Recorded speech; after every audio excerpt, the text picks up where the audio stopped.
Hi, welcome to Final Drive. This segment will be teaching you how to drift in 10 minutes.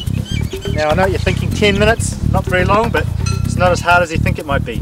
We'll start off by some basic techniques around some cones and you'll see how fun and easy it really is. Helping with this task is a beautiful Lauren Shaw. We'll be teaching Lauren how to drift in 10 minutes. Now, Lauren, you've never drifted before? No. No? Looking forward to it? Definitely. Awesome, cool. Alright, let's get into it.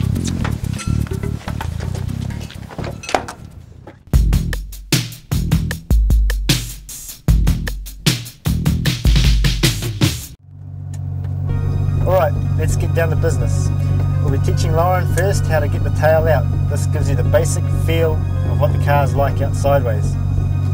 Now, we're going to turn in on the spot, turn our wheels in so we can get the car moving in the rotation that we wish to travel in. First gear, nice and easy. Bring the revs up to 4,000 RPM, 4 or 5, depend on the car. Sometimes you need a little bit more, a little bit less, just to break traction. And we want to let the clutch out pretty fast to make sure it's going to get going. Okay?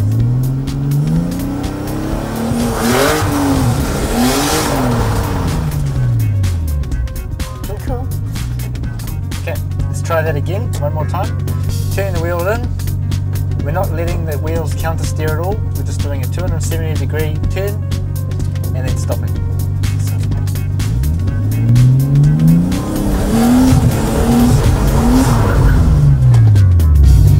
Okay, Lauren, your turn.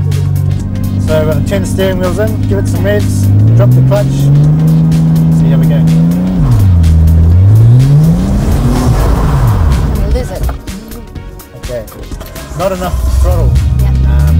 We let it go and it bogged down. So we'll try it again.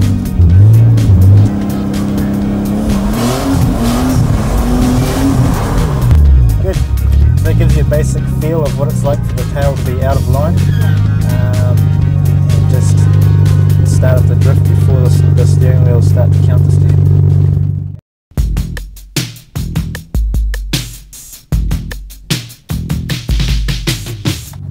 Alrighty, got the first technique out of the way. Second technique, turn the wheels in, give it some gas, dump the clutch, get it sliding, get the tail out. Once we've got the tail out, once again the steering wheel will start to try and pull. Just let the wheels rock over the counter steer, and that'll be the basis of our drift. So get a feel for it. Do probably a 360, and just get a feel for it, and go from there. Give it there.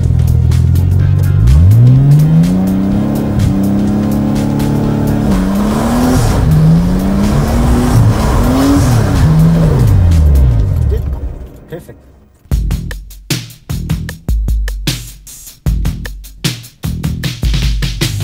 Okay, next technique, number 3, that is to basically do what we've just done, but keep it going. Now this involves balancing the throttle and the steering to keep the sideways momentum in a constant rate. Yeah. So once again, turn the wheels in, rev it up. Once we're going, we'll start going around. Then the tail will start coming out. Yeah. It'll take probably 90, maybe 180 degrees of rotation before the tail starts to swing out. When it starts to swing out, the wheels will want to counter steer, so we'll let them counter steer. Yeah. Some cars won't, the steering wheel won't pull because of the lack of caster on the front wheel, so we'll have to wind the opposite lock on a little bit. Yeah. But once we've got it there, we can let off the throttle and start playing with the balance to try and get a nice even drift. Cool. Let's give it a go.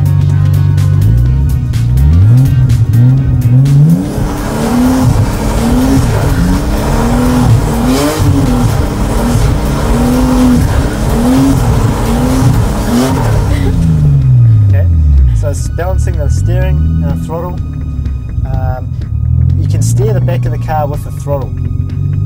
So the back wheels are steering as well, if you like. The more throttle you give it, the more they come around, the whole back of the car comes around, ease off a bit, and they'll grip and they'll come back. So it's pretty much just finding the balance between the steering and the throttle. That's what drifting is. And if you don't have that basic balance there, it makes doing more advanced techniques much harder. So once you've got these basic techniques, it will come very easily. Let's give it a go, see how you get on.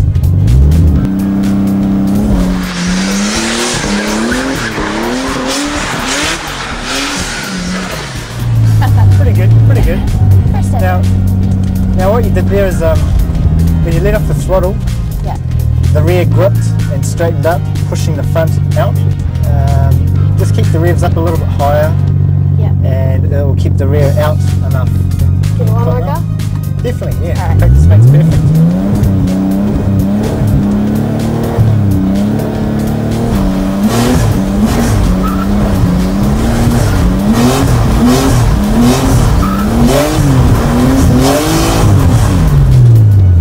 Very good. Better. Very good. Definitely getting better.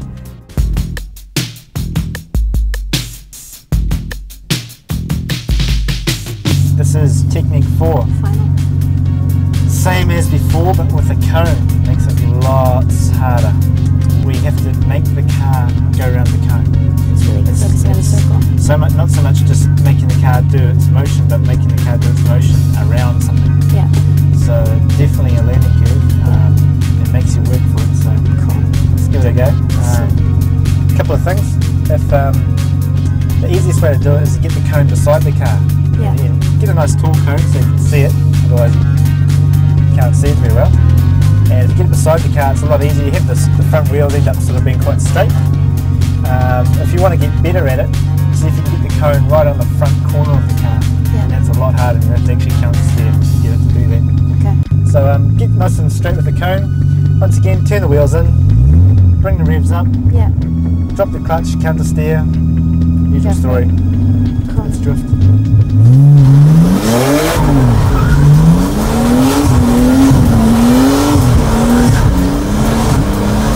Wicked.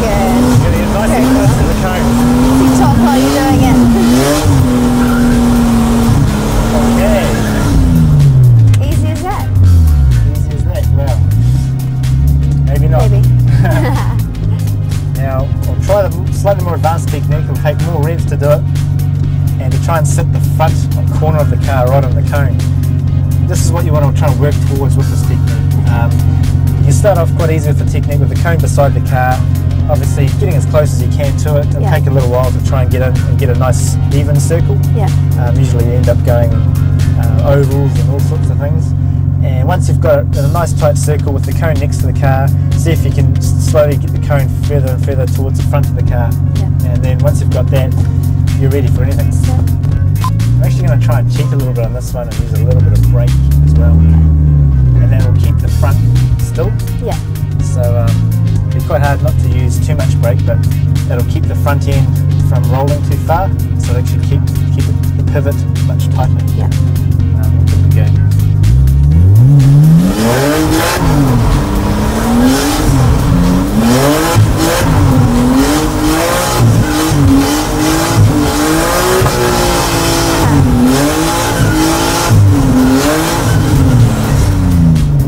Not quite. Your turn for the Go? cone. So Okay. I don't know about that whole really No, no. close end. We'll start with it. we'll start with the cone as a start, because it gets you thinking about it. And when you're on the track, you don't have a lot of room. Yeah. You've got to work within the boundaries that are there. And this is what the cone will teach you, is Yeah. you do have to drift and control the car around boundaries. Alright, round the cone we go. Technique number 4, Is anything much different starting it, or? exactly the same. Just keep your eye on the cone, Yeah. and you'll get a feel. Just practice feathering the throttle and the Yeah. steering, and how that correlates to the cone, how the car reacts to the movements. So you want to try and get your car behaving how you want it to behave, but around the cone as well. So, Go for it. for sure.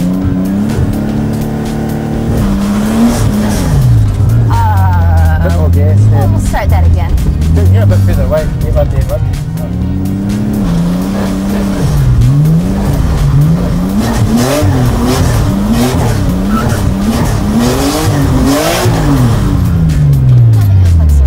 That's cool. That's cool. That's a really good start. Got you thinking about where the car had to be around the cone, Yeah. and how to get it there. Sweet. So let's try it again.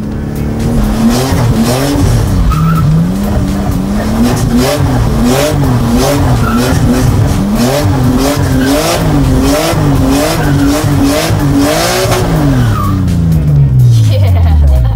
Very good. Very good. Wicked.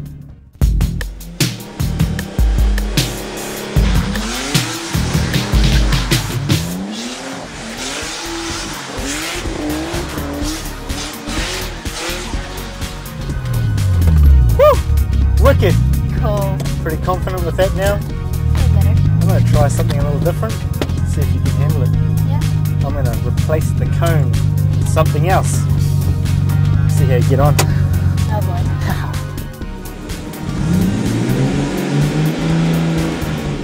Move back a little bit. Let's go.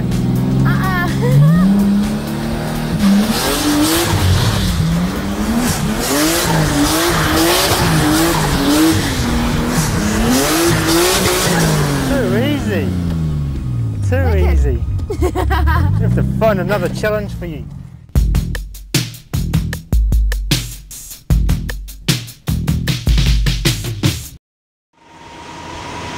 Okay, she thinks she's got it pretty sus now. Let's check her in a totally different car. Short wheelbase, naturally aspirated. Ooh, I don't know. Got a cone. Let's give her a go, see what she can do with it.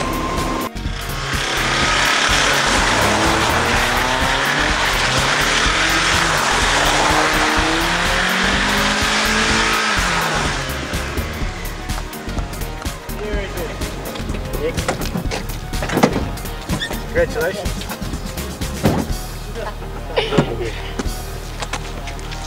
That wraps up our how to drift in 10 minutes. Thank you, Lauren. Thank you. Excellent, well done. Next we'll be showing you some more advanced techniques on the track, so look out for those. And yeah, that's us. Excellent. See you next time. Now that you've learned how to drift in 10 minutes, we're going to show you some basic handbrake techniques. Now, handbrake's pretty important for drifting. There's a lot of different various ways to use it, and we're just going to show you the basic way, which is to use it on the entry of a corner, just to get the back kicked out and ready to drift. So we'll show you the ins and outs right here. Let's check it out. First of all, handbrakes are an easy and safe way to start off a drift. By locking up the rear wheels and turning into a corner, the rear will slide out into a position where the power can then be applied to continue the drift. We will be working on the coordination between the handbrake and the clutch first. Obviously, if the rear wheels are to lock up, then the clutch has to be depressed or the engine will stall. Coupled with this also, the steering has to be used reasonably aggressively for the initial turn-in, especially at lower speeds. You can practice this without the cone to start with, but it is a good idea to add the cone once you are happy with the coordination of the brake, clutch and the steering. This then takes us into the handbrake entry technique.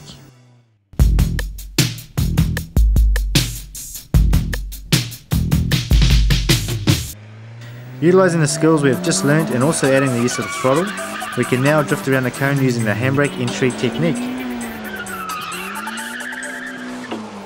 Starting off by doing a 90-degree drift will teach us the use of the throttle after the handbrake and clutch have been released. Once this has been mastered, we will move on to a 180-degree drift. Using what we've learnt from the basic how to drift segment, we should be able to extend the 90-degree drift into a full 180 degrees. These techniques are also teaching you how to steer out of a drift, as this is very important to learn before getting on the track. When you feel you have this wired, start experimenting with 360s etc, and if you want a real test, then try them going in the opposite direction to what you're used to. As you may have noticed, I've been using the brakes as well as the handbrake during this segment. The reason for this is because the surface here is very dry, so by using the brakes, it shifts the weight forward onto the front wheels, therefore helping the rear wheels to lock up. Now that you've got I'm practicing with steering and throttle. So next on the list of techniques is big O's. These differ to small O's because you'll have to use second gear instead of first to maintain the slide.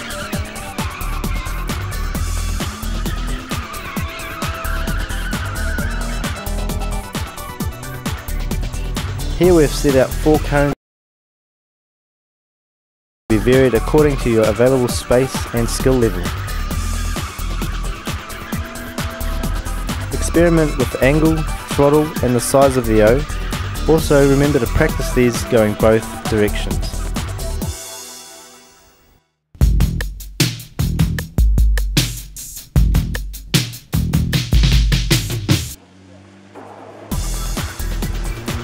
To add a twist on the big O's, try turning a circle into an oval.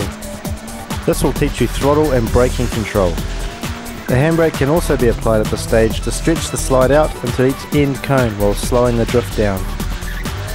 Also, the angle of the drift can determine how easy it is to make it from one cone to the other. Once you have this wired, move the cones further apart for added difficulty.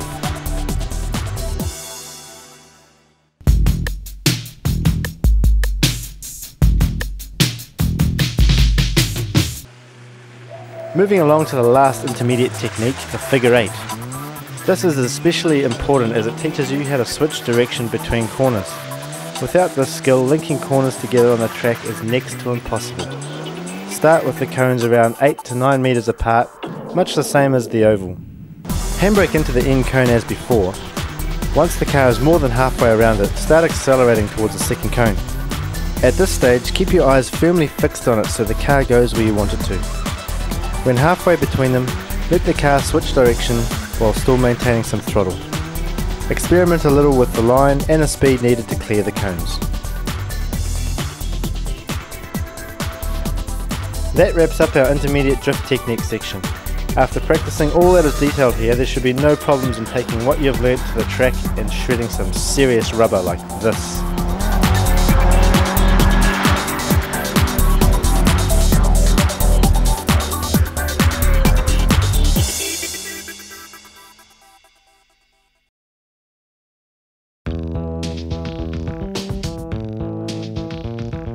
So you made it this far. Well, we've got a few more things to show you yet before you're considered hardcore drift material. Advanced drift techniques. I've got 7 more techniques to show you on the track, and they will improve your drifting like this much. Huge. I'm going to dial them up so you can check them out.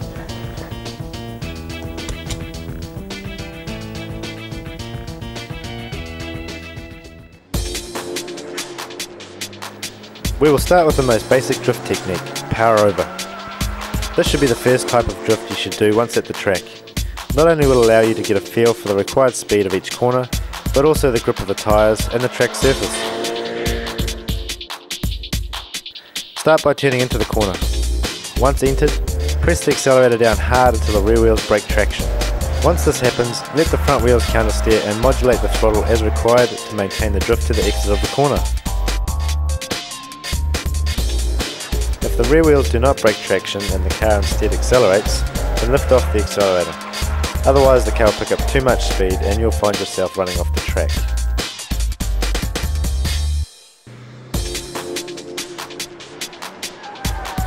As covered in our earlier sections, the handbrake technique remains the same except with a little more speed for the track.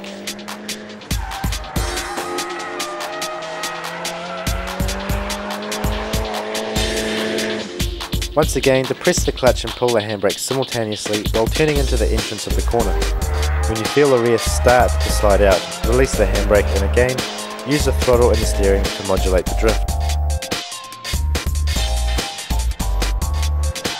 Some practice will be required to learn the correct entry speed for each corner, and it is best suited for using on corners where you need to reduce speed or brake into, such as a hairpin curve.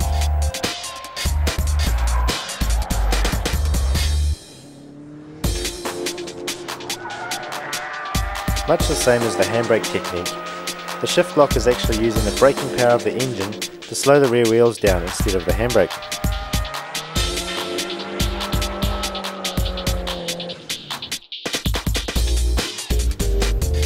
Here we approach the corner in 3rd gear. Shift down to 2nd gear at the entrance of the corner and let the revs drop down a little. Turn in at the same moment as letting the clutch out to almost lock up the rear wheels as if using the handbrake. As usual, once the rear of the car has started sliding out, use the throttle and the steering to balance the car throughout the rest of the corner.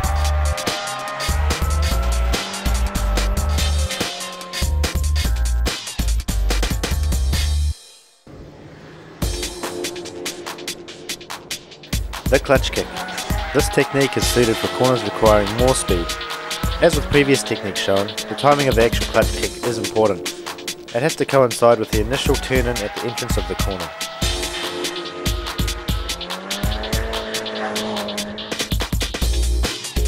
Here we approach the corner slowly in 2nd gear. At the entrance, turn in aggressively and depress the clutch while leaving the other foot hard on the accelerator. Once the revs have climbed to around 3/4 of the maximum, release the clutch and prepare to countersteer very quickly. Then it's just a matter of balancing the drift once again. If the engine bogs down even after a generous clutch kick, try going a bit faster. This will usually make it much easier.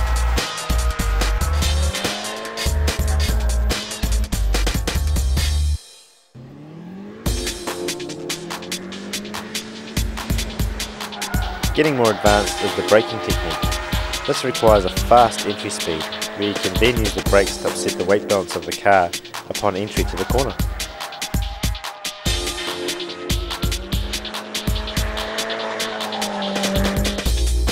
Here we are on the top of second gear on the approach. As before, timing is everything, and the brakes are applied hard shortly before turning in. With all of the weight shifting onto the front wheels, the rear of the car becomes unstable and slides out sideways due to the momentum caused by the turn-in. Once sideways, release the brakes and continue drifting throughout the remainder of the corner.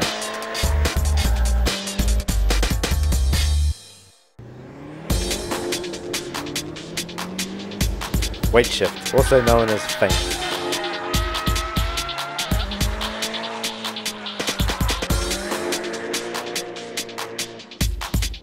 This technique is a bit more exciting to watch. It requires a change of direction to throw the car sideways.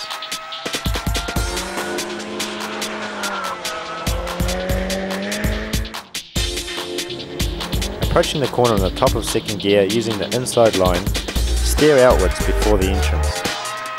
This can be done using either the clutch kick or the braking technique. Here we're using braking.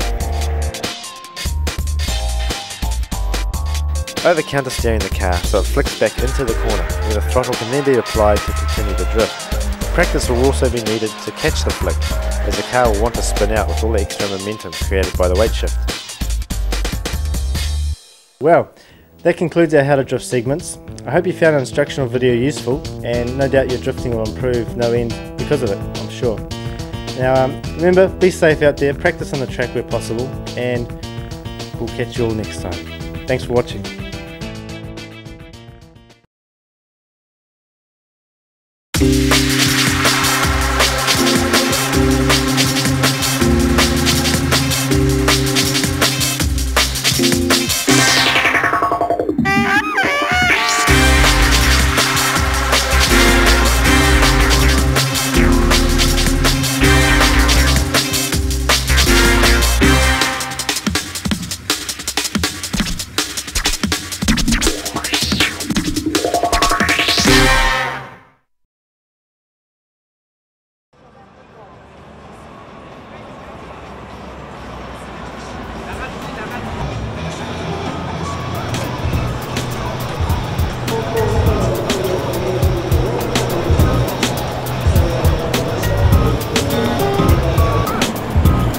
Welcome to Tokyo Auto Salon. We're here in Japan. It's a fresh 5 degrees outside, but that's no matter because we're in here checking out these awesome cars. Not to mention the hundreds of promo girls. As you can see,